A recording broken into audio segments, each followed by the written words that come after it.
Hi. In this video, I'd like to share my number one strategy for getting ESL students, or English as second language, Asian learners of English to talk. Asians especially, because in my experience, Asians are more shy and they're more reserved, especially in Asian countries, because it's just a part of our culture, right? So it's really hard to get Asian students who are learning English as a second language to talk in class. And there are a few other reasons. Other reasons being that some students, they are forced by their parents to be here, and so they'd rather not talk, right? They don't really care about learning English.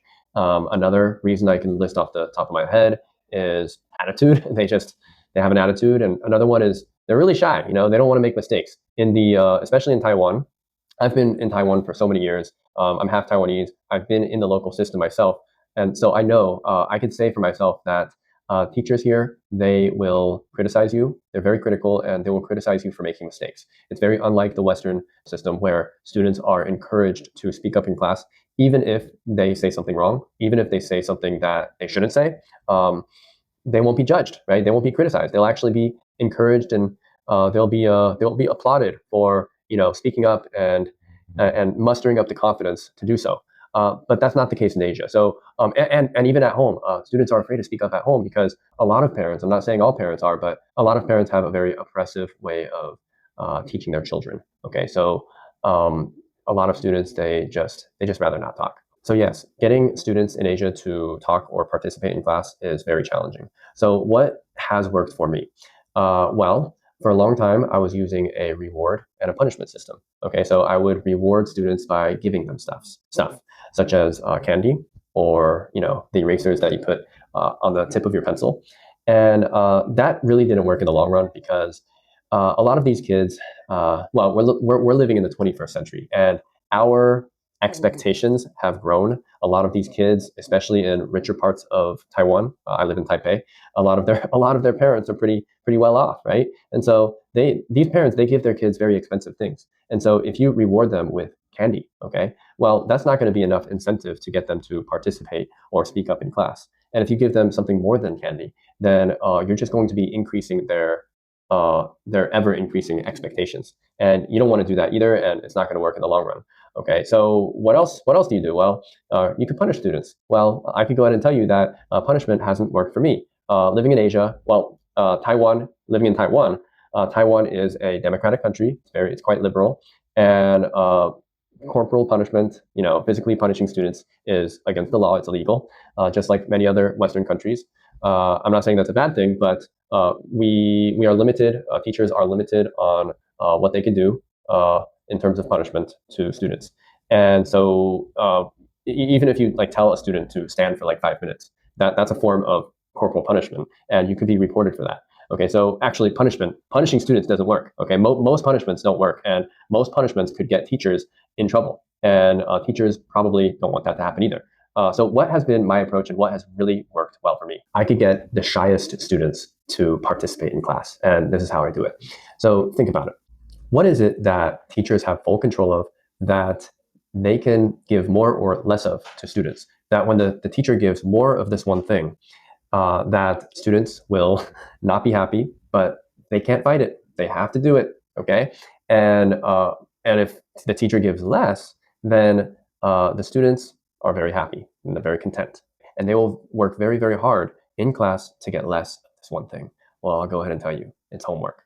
And in our school, because we teach ESL students, we do have recording homework for each class. And for each class, we assign 7 recordings to each student, meaning that each student in each class needs to record a particular passage or reading 7 times before the next class. Well, if a student is participating very well in class, and they speak up, and they get a lot of English practice in class, then I think it makes sense to give that particular student less recording homework, because they're already practicing a lot in class, right? And by doing it this way, by punishing and rewarding with homework, you give the students a lot of incentive to get out of their comfort zone in class and to speak up.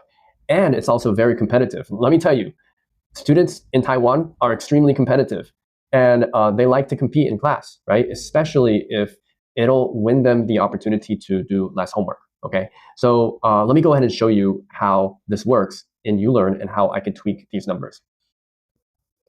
Okay, so here's a class that has been populated with data.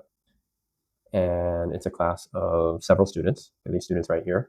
And each of these students has been assigned one recording assignment, record unit 1 reading 7 times. So that number 7, the number 7 can be edited, it can be changed. And when it is changed, that applies to all of the students. So my original approach to doing this was that if the entire class was in general performing well, then I would decrease that number for the entire class, okay?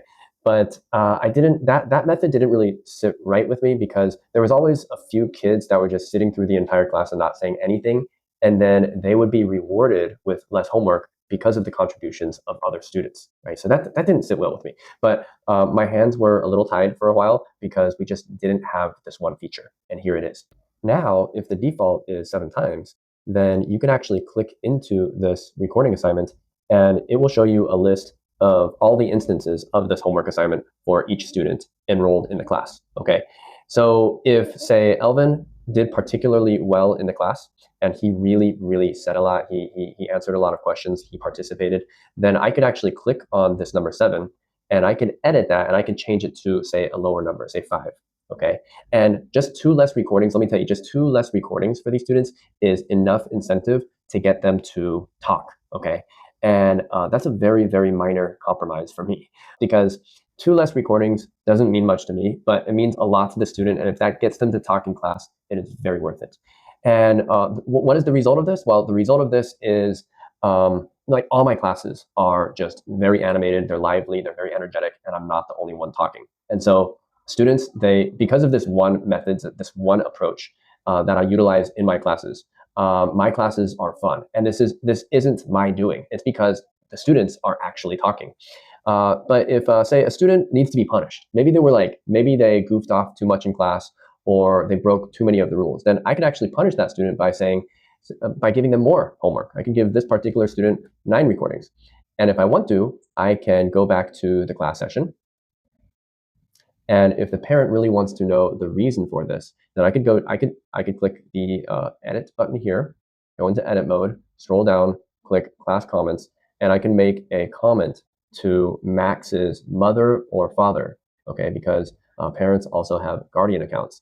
And I can give the exact reason as to why I gave more recording homework to Max, and I don't have to pick up the phone. I don't have to host a PTA meeting just for this reason, okay? It's simple as that. So yeah, that is just one of the many pain points that ULearn was designed to solve.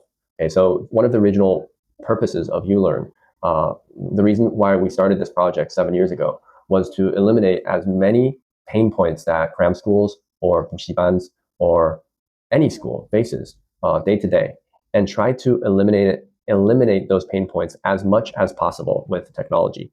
Now, of course, we still have inconveniences. But a lot of those inconveniences that we used to have just disappeared because we have addressed them with the solution that we have now. So anyways, if you are interested, please feel free to try out the program for yourself. Thank you.